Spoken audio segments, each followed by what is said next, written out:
Hey, this is Carter from Awkward Styles. Today I'm going to show you how to update your email notification settings.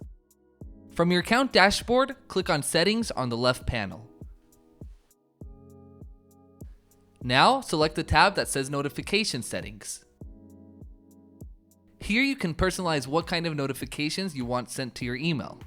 First up, we have the general account notifications, which can't be disabled as they contain important information relating to your account.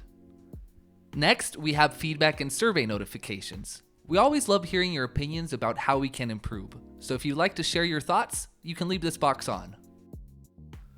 Our newsletter contains a monthly summary of what we've been up to, collaborations with POD experts, product launches, user updates, changes to mockups or pricing, and more.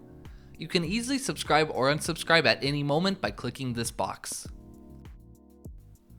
If you'd like to receive email notifications updating you on the status of your orders, you can leave the orders notifications on.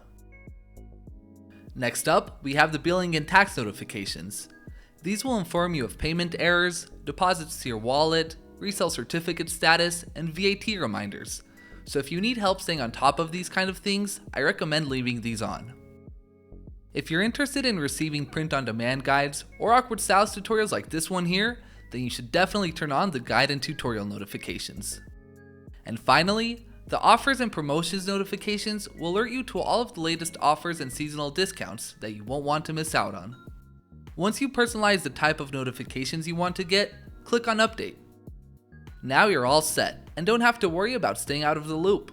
And remember, you can start or stop receiving these notifications anytime by simply clicking on the boxes above. Thank you for watching and have a great day. If you like this video, give it a thumbs up and subscribe to our channel for more useful tips and guides to get you started selling with Awkward Styles. Is there something we haven't covered yet? Let us know in the comments. See you next time.